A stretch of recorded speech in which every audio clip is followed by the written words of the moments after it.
Saiu nesta manhã o boletim Focus do Banco Central e o mercado elevou a projeção para a inflação. É a 23ª vez consecutiva que a projeção de inflação para este ano aqui é elevada. Agora, o mercado acredita que nós fecharemos o ano com a inflação em 8%. Já a previsão para o crescimento da economia do Brasil, agora em 2021, caiu. Era de 5,15%, agora 5,04%. Para a gente tentar entender melhor a relação entre alta de inflação, o aumento de juros, nós convidamos para conversar com vocês Romero Oliveira, que é diretor de renda variável da Valor Investimentos. Romero, bom dia.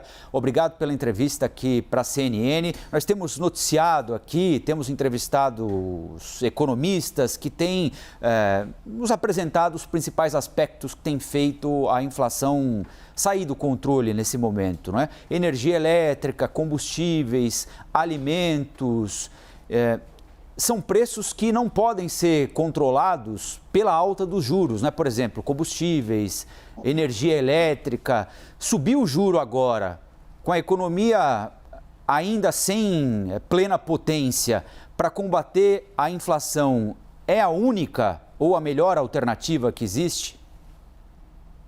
Bom dia, Colombo, tudo bem? Bom dia. Realmente, o cenário que você traçou é bastante complicado, né? Todas as variáveis estão contra o Banco Central e ele tem a missão de tentar, de alguma maneira, manter a inflação controlada. Então, como você falou, você tem um dólar extremamente apreciado, preço de commodities em geral elevados, né? Petróleo, commodities agrícolas, commodities metálicas como um todo. Além disso, você tem esse cenário de crise hídrica que deve continuar pressionando o preço de energia ao longo dos próximos meses.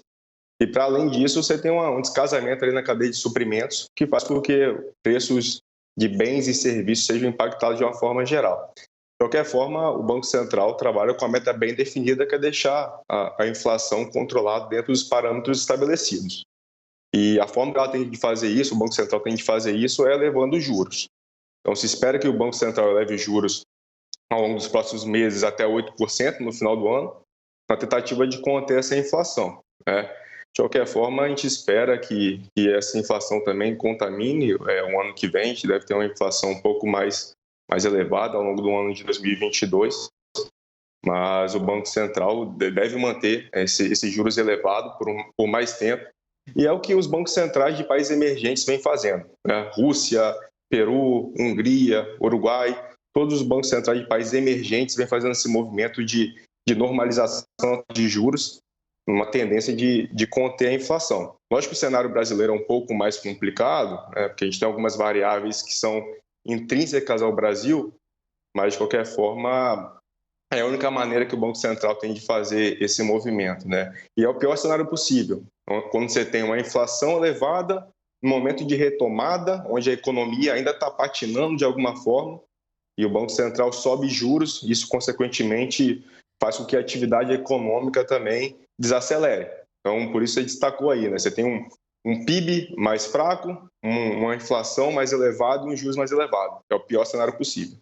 Romero, a Priscila Yasbeck quer fazer uma pergunta para você também. Oi, Priscila, bom dia. Bom dia, Colombo. Bom dia, Romero. Obrigada pela entrevista.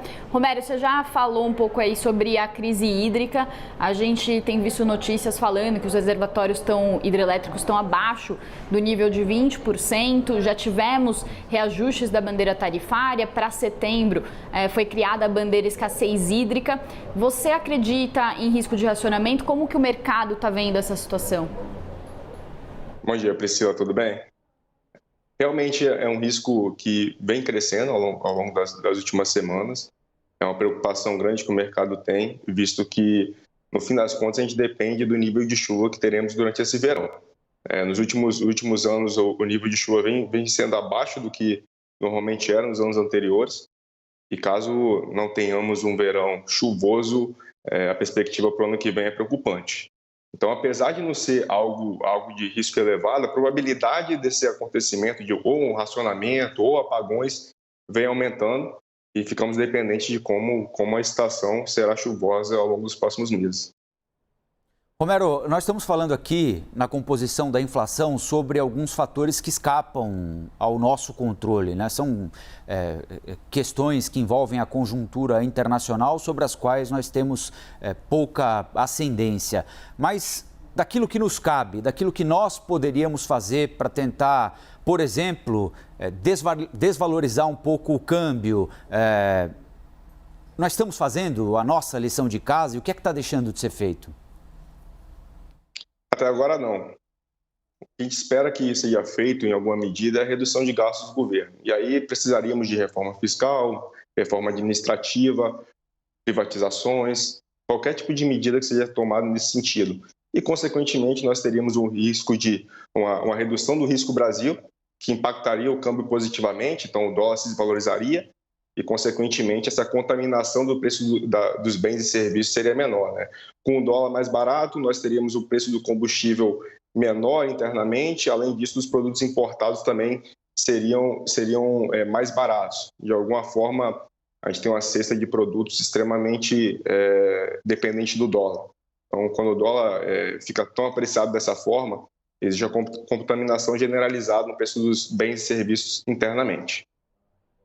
Então, eu acho que esse seria o primeiro passo na medida de realmente conter esse cenário mais negativo de uma forma estrutural.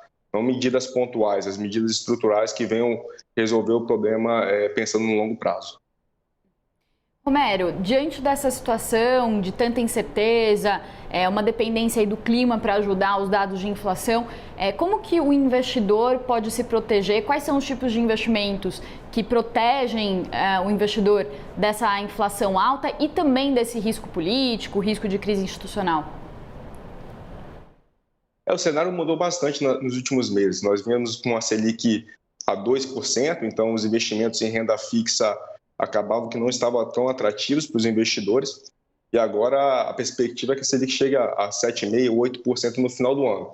E o que a gente vem observando é que os ativos de renda fixa, principalmente os atrelados à inflação, vêm oferecendo bons prêmios para os investidores. Lógico que o prazo é um pouco mais estendido, mas, de qualquer forma, é uma maneira muito, muito segura e confortável de se proteger dessa inflação mais alta e, além disso, ganhar um prêmio interessante sobre os ativos.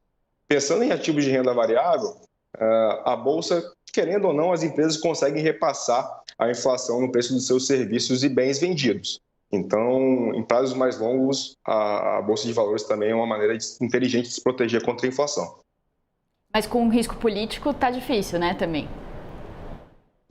Aí tem que ter estômago, né? O que a gente está observando é uma volatilidade elevadíssima nos ativos de risco no Brasil.